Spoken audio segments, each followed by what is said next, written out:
Hey, it's Jackie from 40 Thrive. Before we get started, I want to invite you to join me for the Confident Women Rising Summit. It is a free online event happening April 20th through the 24th, and it's hosted by Courtney Townley of Grace and Grit. She talks with 16 leading experts about what it really takes to reclaim your health, your happiness, and your confidence after 40. In fact, she's going to be joining us live in the free and private 40 Thrive Facebook group. So definitely go over there and check out the show notes to register for this free, incredible event. You're listening to the 40 Thrive podcast, the show created for women 40 and beyond, ready to shake things up. And now, your host, Jackie McDougall. Welcome to another episode of 40 Thrive. A while back, I was asked to participate in a brand new project called Grown Woman Life. I was absolutely honored to be part of it. As someone passionate about elevating the lives of women over 40, it was a no-brainer, really. Grown Woman Life's mission is to highlight, engage, educate, and inspire bold, brilliant, badass professional women over 40. The bonus was I got to connect with Grown Woman Life founder, Rocki Howard. Rocki is a force of nature. She's whip smart, so fun to be around, and as real as they come. I love everything Rocki stands for, and I'm excited for you to meet her. Before we get started, you know 40 Thrive was created to support women over 40 in life and business. I've heard time and time again how the experts and the incredible women on the podcast have made such a huge impact on the lives of women 40 plus listening all over the world. But did you know you can actually support 40 Thrive? That's right. We've recently created a Patreon page where you can support the show and get some really cool bonuses. And it just starts at $3 a month. If you love the podcast, check out the show notes. It would mean the world to me. Also, if you haven't hit subscribe, now would be the perfect time to do that. You'll get updates whenever we publish a new episode, including bonus episodes you will not find unless you subscribe. You'll never have to search for the 40 Thrive podcast again, so you can check one thing off your list, right? I know you could be doing many things with your time. The fact that you press play is something I do not take for granted.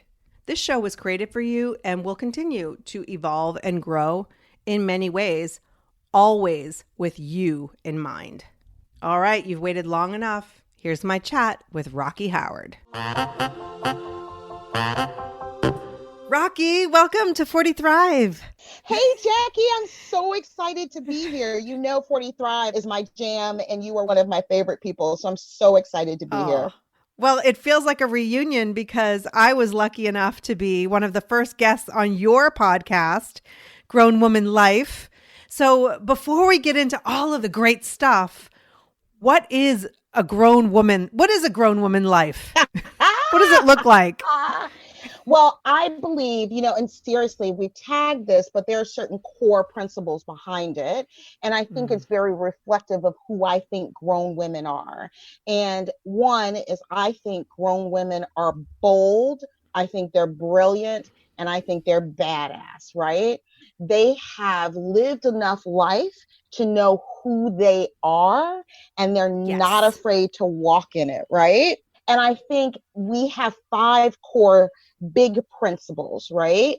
Which is grown women actively cash in on life's lessons. So, all of that stuff that we've lived through, we're now cashing it in and saying, I've learned from that, and here's how I'm moving forward. I love that. Wait, let's just really hit that the way it deserves. Actively cashing in on life's lessons. Absolutely. So that's not all the good stuff. That's the crap we've been through. That's the and we're cashing crappy. In. Right. And we've earned the right to cash in. That's the really crappy stuff. Right. And so, you and I talked about some of those things on the podcast. Right. And it's incredible when you can get to that point in your life and you look back at something and you go, oh my gosh, this is what I learned. This is my aha moment. And I don't have to go back there. Right. Right. And we don't necessarily recognize it in the moment.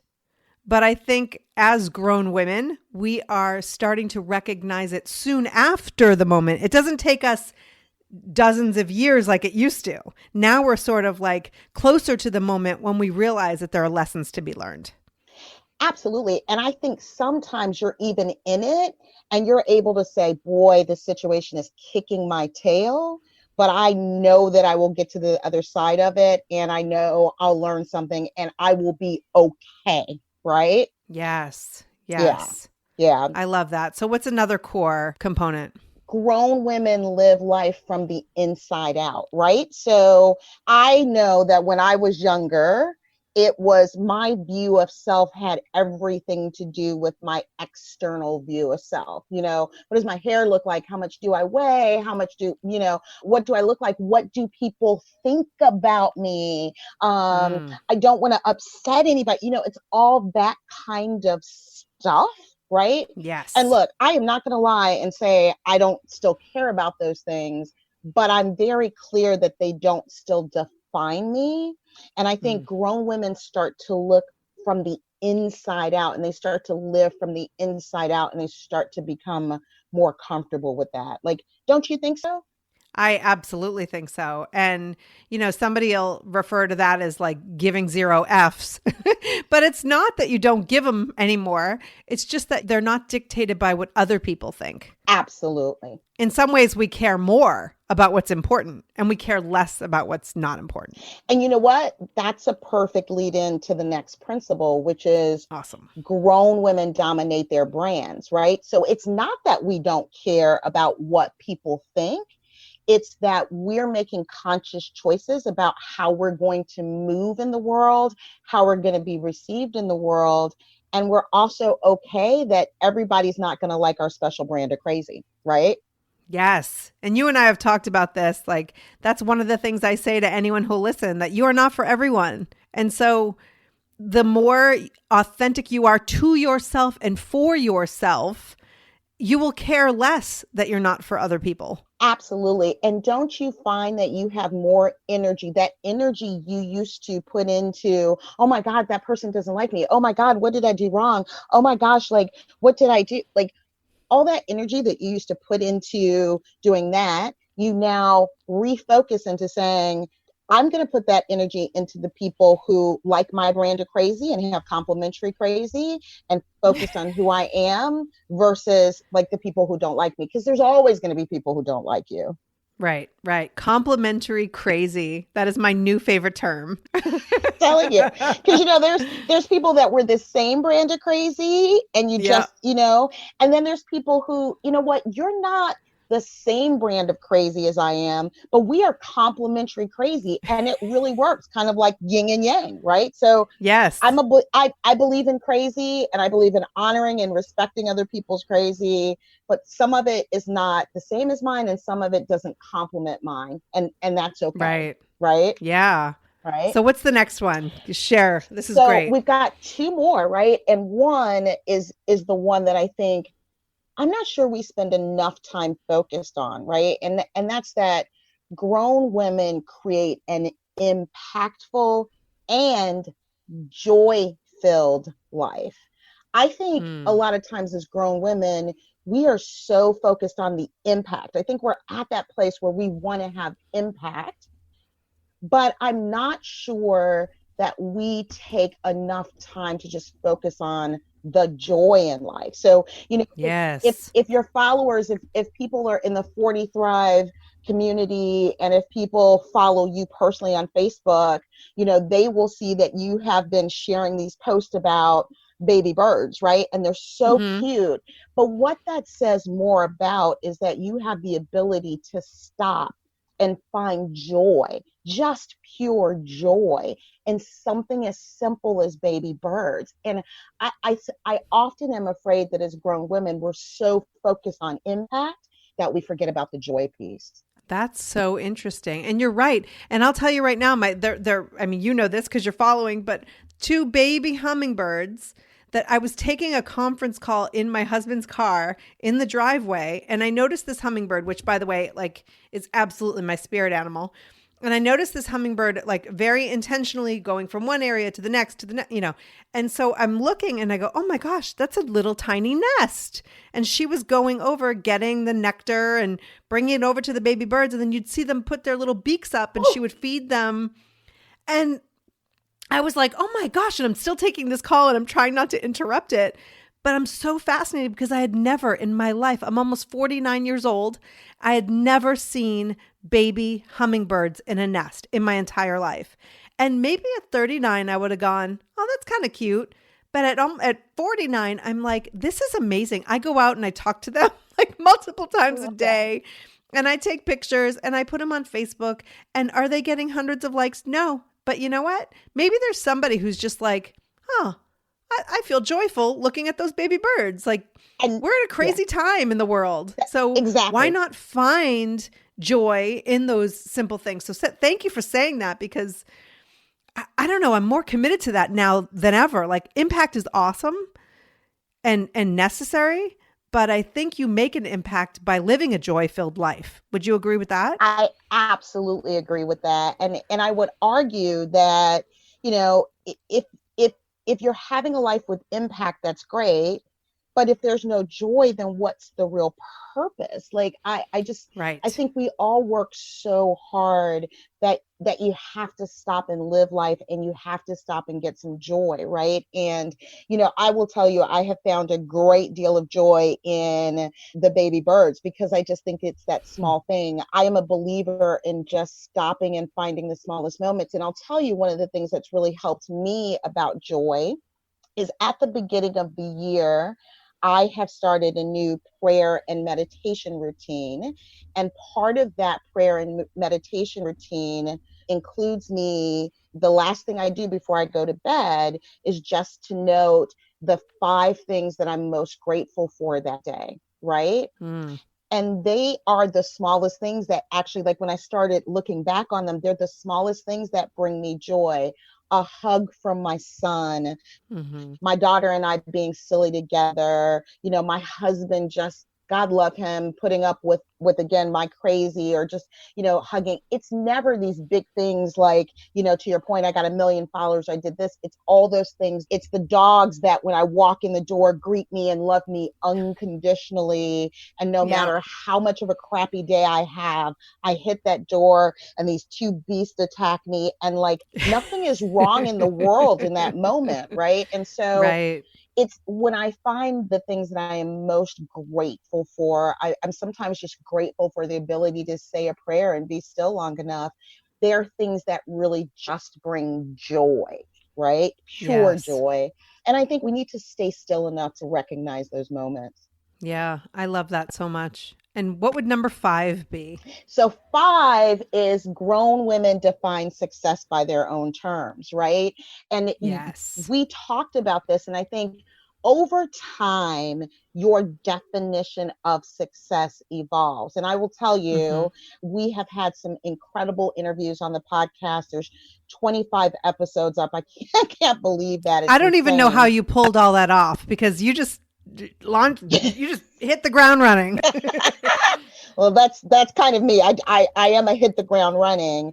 But one of the things that I was so amazed by is every single one of our guests said the same thing when asked about, has your definition of success changed? And there's a trend there that, what we see as measures of success when we're younger are pretty different than how we measure success when we're grown, right? Yes. And I think giving ourselves permission to say, yeah, you know what? I don't buy into what you think is successful. I buy into what I think is successful, and I'm okay with that, right? I remember a time, and this might be a great example to use. I remember a time, not a really long time ago, my husband made the choice to be a stay-at-home dad several years ago, right? And we have 4 children. And so as a household with a single income, that's a lifestyle choice that we have made that aligns with our values, that aligns with what brings us joy, that it aligns with how we saw success. What's Right. interesting though is when you do that, that there are financial payoffs and there's financial sacrifices and there's indulgences that you shift or change. And so I remember being in a certain role and at that time driving an older car and someone saying to me, well, someone at your level really shouldn't drive that car. And, you make enough money that you certainly should drive. And I'm like, my definition of success is not about what I drive. My definition of success has much more to do with the fact that my kids come home to a parent every day, Mm-hmm. right? And we've chosen a lifestyle that we're looking to supplement. And there would have been a time in my life, and that was that. I remember having that conversation, quite frankly, right around the time I was turning 40. And there would have been a time in my life where that would have happened, and I would have gone, oh my God, this is how they see me. What's my image? They don't think I'm being successful. Oh my God, well, maybe I need to get a new car. And I just kind of said, screw you. Like, that's not important to me. If that's what success looks like to you, great, bravo, you go do it. Happy for everybody who can. But for me, that's not a success measure, right? Right. Right. And that's perfect because there are a lot of people where it's like you have to wear the success out on, on your sleeve or on four wheels. And if you actually look at a lot of people who are extremely wealthy, they don't drive the latest and greatest car because it's a car is not an investment. A car, Depreciates like crazy the minute you yes. drive it off that lot. So grown women understand depreciation. How about that, right? They absolutely do. And the thing is, like, I remember my dad teaching me, never buy a brand new car. And I've gone against that a couple of times. But now I always buy a car that's, a couple of years old. The tires have been kicked enough and because it does lose its value. But I think people who are successful financially start to really prioritize what that means. And I love that you make that point when it comes to success. Yeah. So you've launched this podcast. You went from like, hey, I have this idea that I'd love to have you involved with to taking over the world. My goodness. And so tell me what the motivating factor was behind starting this brand, this like powerhouse, or as you say, bold, brilliant, badass brand for women over 40. What was your motivating factor? When I turned 40, I was the first of my core group of friends to turn 40. And I will tell you, and if any of them are listening, I'm sure they'll comment. I started at 37 being excited about turning 40. So anybody around me, like, you would have thought I was a kid turning 16. Like, to me, this was like, I get to be grown. Like, this was the birthday for me, right? And I looked around and people, you saw these black balloons and people mourning and being sad. And I didn't want people to feel that. So when I turned 40, I was so blessed to celebrate that day with a small group of just wonderful women. And I knew that they were going to do it right. And we had this whole evening planned. And I wanted to be able to say thank you to them. Like, I didn't know exactly what they were going to do, but I knew whatever they were going to do, it was going to be right. So in anticipation of that, I created these gift bags for the women who were there. And part of what I did in those gift bags was to write what was then called the Grown Ass Woman Rules, Rights, and Responsibilities.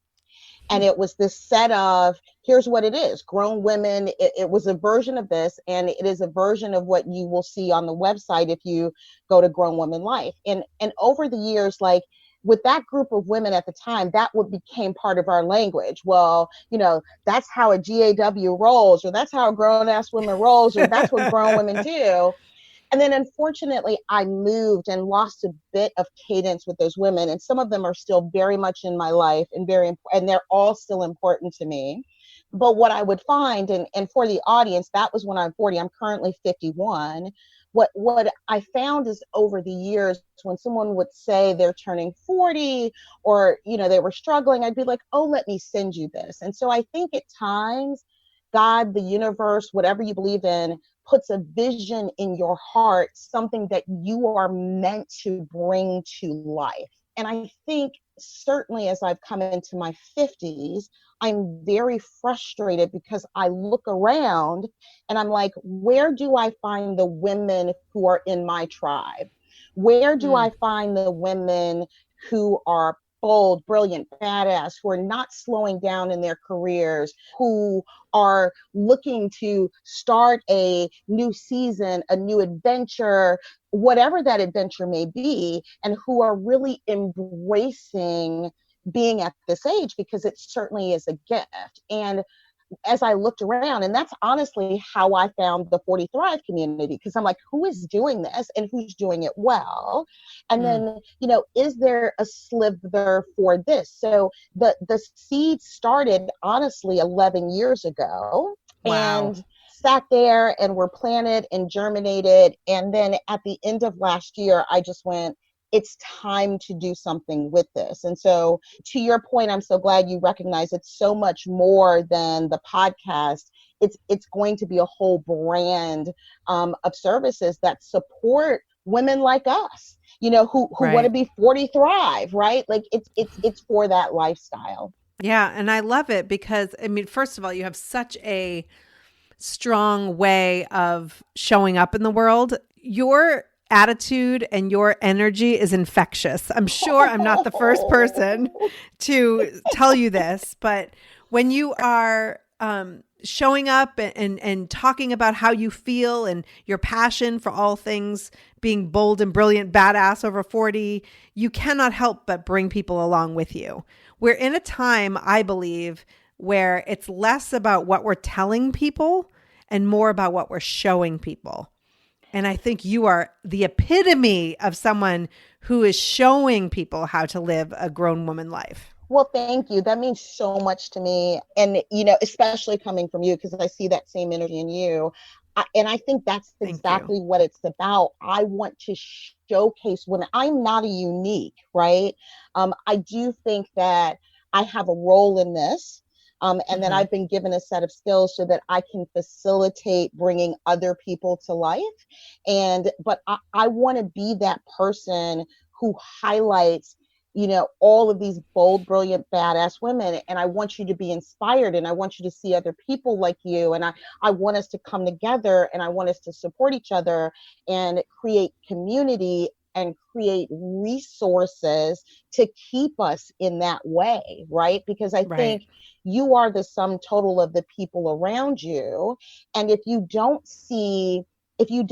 have around you like-minded people to hold you to that bar and say, girl, put your head up, walk in who you are, let's go, then who's going to do that? And I'm honored to be, one of those voices in the world for those women.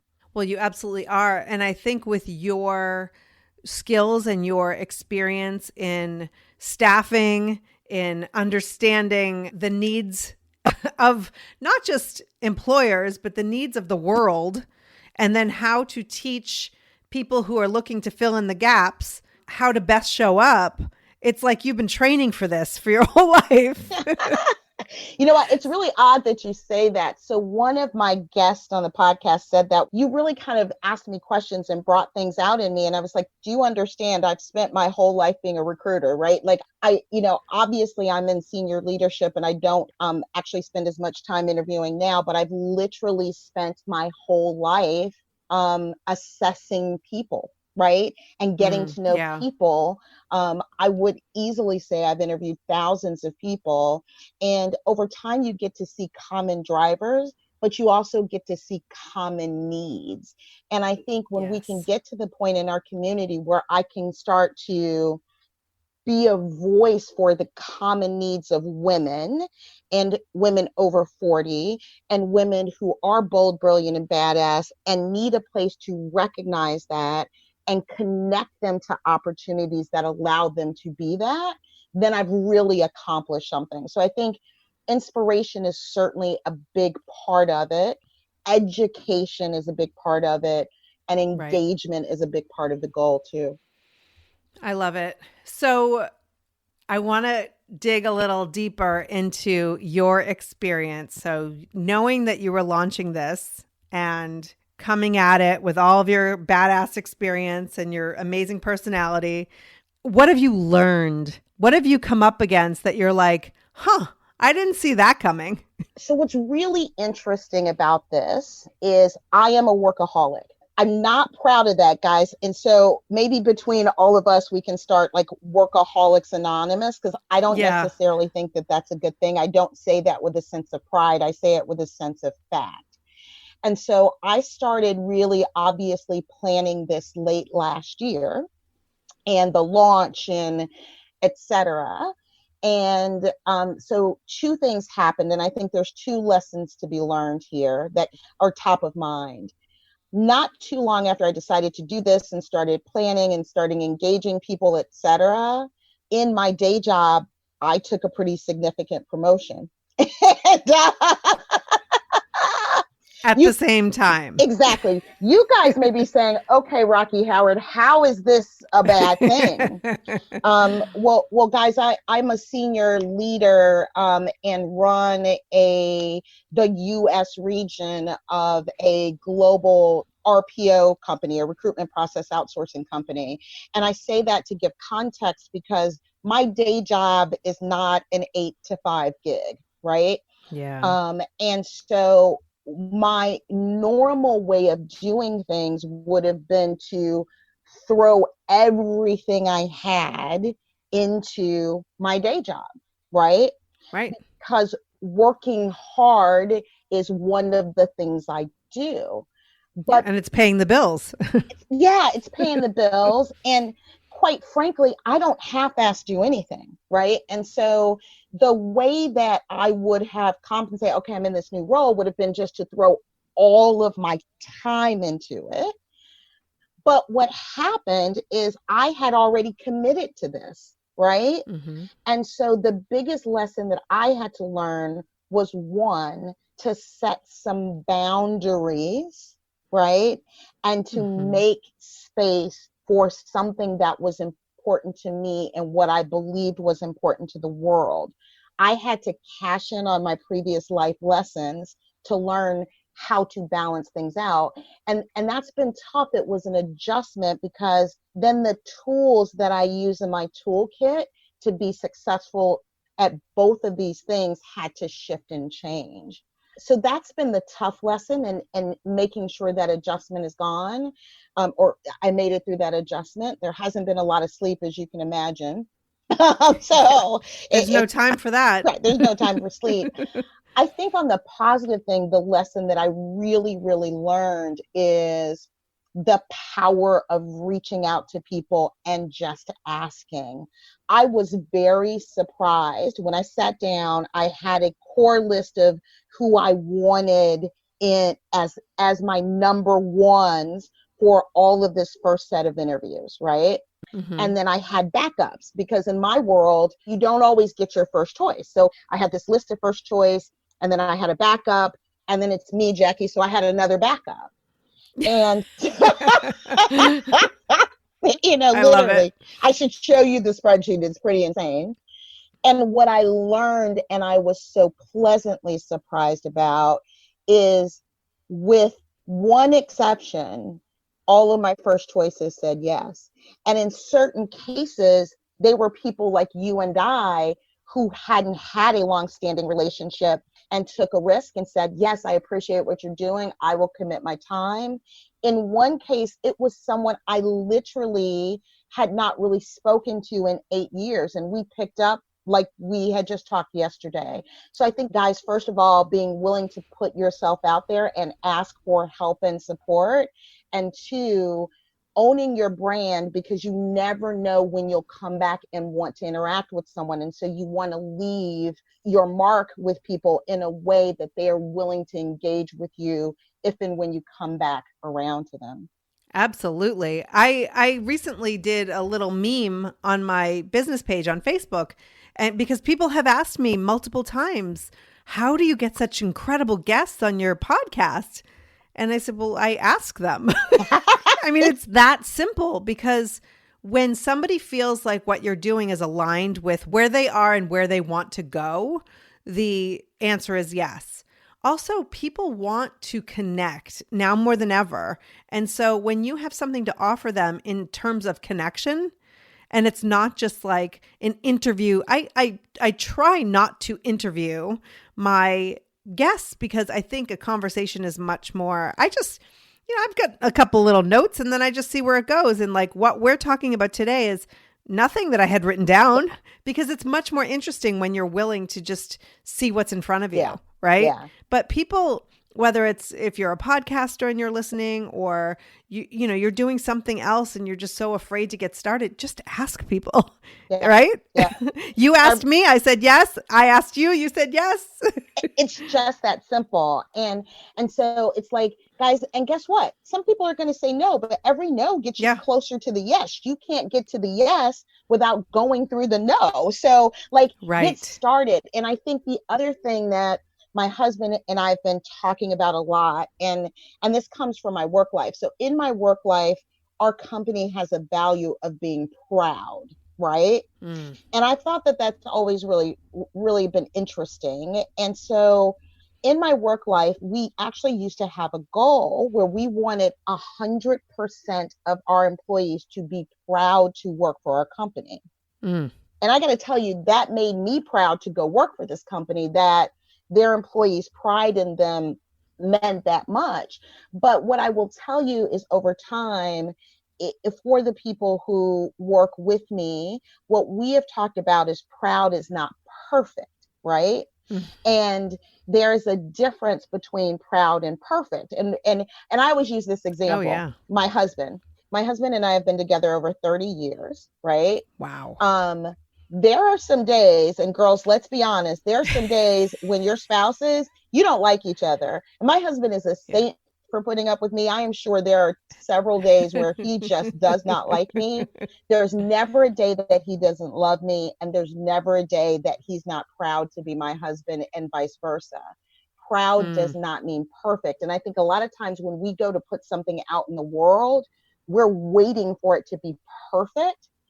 Yes. All I wanted to do was to be proud. I got over that hump of, oh my God, well, it's got to be perfect and it's got to be this and it's got to be that. And I set this deadline and, oh my gosh, I'm going to miss that one. How about I put something into the world that I'm proud of, and then we can tweak as we go. I recently spoke with, I don't know if you're familiar with Denise Duffield Thomas. She has a book series called Lucky Bitch and Get Rich Lucky Bitch. She wrote that book and she was saying that she's from Australia. So it was half like British English, half American, and so there were definitely people who were confused. She said there were typos in it. She made $10 million from that book. Is that not insane? She told me on the podcast, $10 million. Wow. And so when people are waiting, and one of the things that she said that I have repeated at least 20 times since then is you can't improve on nothing. Amen. And so if you're not willing to put it out there, whatever it is for you, and to put yourself out there, especially when you're not at a place of perfection, what are you waiting for? Put it out there and you go, oh, you Americans don't know what that word is? Okay, I'll tweak and change it. But at least then there's a conversation about it. And who knows, it might be a $10 million conversation, right? That is insane. Exactly. Yeah. Exactly. And so you're absolutely right. And just getting it out there, and you're living that. I mean, there's not much that you do today, that one does today, that can't be improved upon. I mean, my background is TV, where we would create a show and marketing for the show. And guess what? Like, it was out there and that was it. There was no taking it back and improving on it when it was out there. Those days are very few and far between when it comes to the work that you can do, whether if it's online, if it's in podcasting, there's always room for improvement. Show up authentically and be yourself and be proud, and then improve it when you can. I love that, Rocki. Yeah. So if you, based on the 25 interviews you've done and like more than being started on this huge journey toward like world domination, what would you say is like the gold? Like what are women telling you over and over and over again? Like you were saying, in your field, in recruitment, you see the problem, right? And you constantly see the same problems, or you see the same solutions. What are you seeing with this mass of women over 40, and how can we understand each other and ourselves and move forward in a productive way? People want to be their authentic self, right? And so Mm-hmm. I think as you move into being grown, people are caring less about what other people think about them and more about going through the world as their authentic self. And what that means, though, I think for us as women, is we need to give people the space to be authentic. I think when you Yes. talk about what does that mean and how can we interact, what that means is I need to make room for special brands of crazy, complementary crazy, because that person is being their authentic self, right? So can we not make space and room for people to be authentic, right? The other theme is around, I think, success. Can we not think that there is one standard of anything, actually? So there's different standards of beauty, there's different standards of success. And can we make space and room to accept that success is defined by someone else's terms? Because let's face facts, we can be pretty judgy. And if you guys think I'm lying, look through your social media feed. Who do we honor? Who do we hold up? It's all these people that have a certain lifestyle that we're all, swiping and liking and tweeting and all of that kind of stuff. And what's the impact that it has? Mm. And then I think there is some other themes that come out about learning lessons. So we've talked a lot about the tough lessons you learn in your career. And a lot of times those lessons are around, how do people treat me? How do I respond to being treated that way? And how do I learn to respond better over time? So I think if I think about kind of some core lessons and coming back to this audience and saying, how could we better support each other? It's about, how do we give room and space for people to be who they truly are and be authentic with us?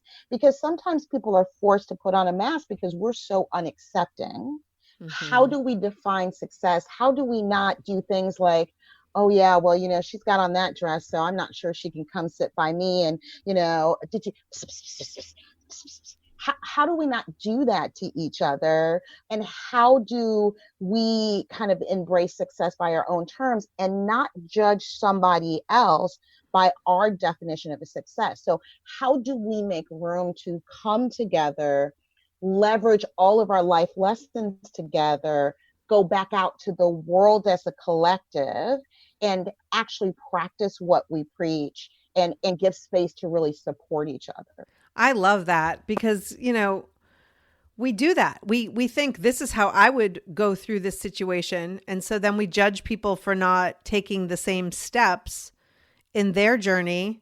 And I love that whole, I don't even know where it comes from, but when you get frustrated in somebody else's choices, oftentimes it's just a mirror of you being frustrated with yourself and certain choices you've made. So take a deep breath and just show up authentically, commit to living with a joy-filled life, as you said, and let other women do their thing at the same time. Absolutely. Rocki, you are truly a gift to the world. And I'm so excited that we met and that we have a long, long life together. I know this. So I really appreciate you. We decided from our very first conversation that we are sisters from another mother and we're in it together.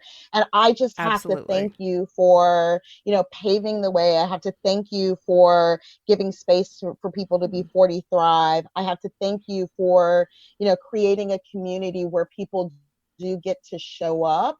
And I really want to thank you for answering the call, because if we're going to say to people, be courageous enough to reach out, as women, we also have to answer the call.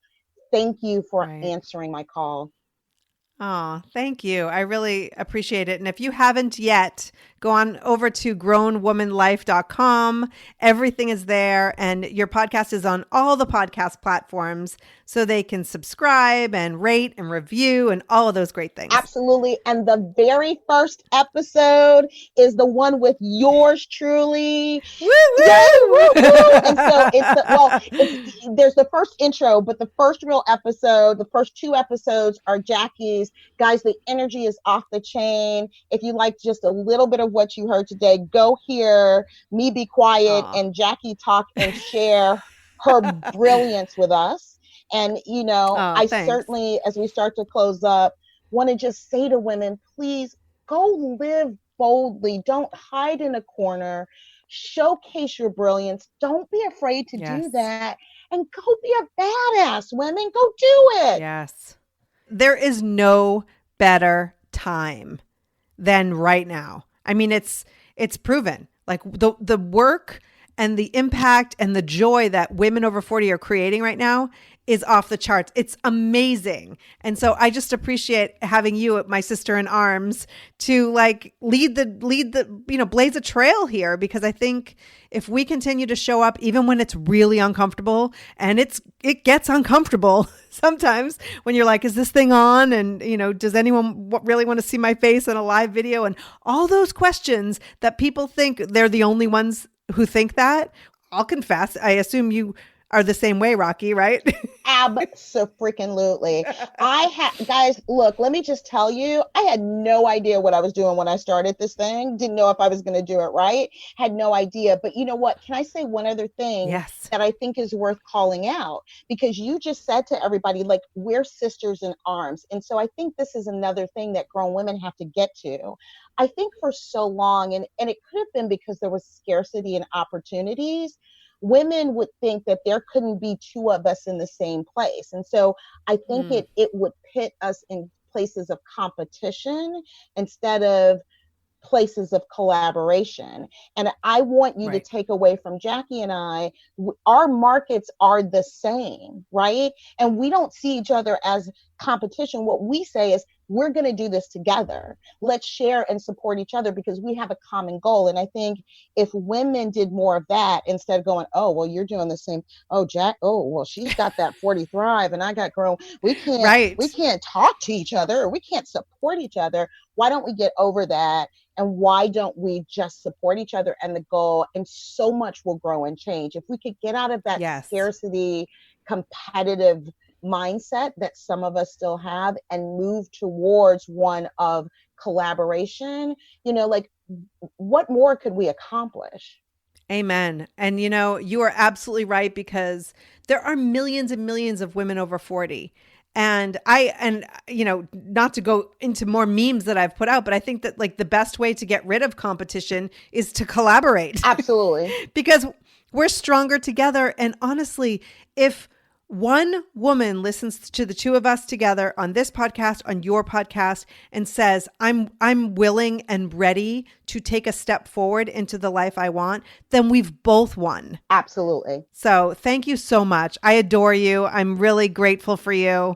And this is just the first of many. It really is. I can't wait for this audience to see us come together and do other things together. Thank you so much for the support. Thank you so much for having me. 40 Thrivers, thank you so much for listening to me. And we'll see you guys in another project together or something, another collab. 100%. we definitely, and live events sometime in the future for sure. Yeah. Rocki, thank you so much. Thank you. We'll talk soon. All right. Thank you so much for listening. If you've enjoyed this episode, please share it with a friend. My mission is to reach more and more women over 40 and inspire them to live the life they truly deserve. Until next time, take care and keep thriving.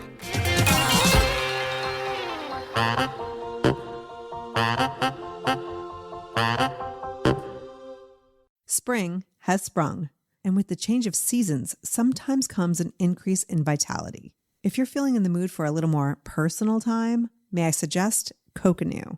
Coconut is all about providing clean and natural ingredients when you're enjoying your most intimate moments, with or without a partner. Naturally safe products developed by people who are obsessed with quality.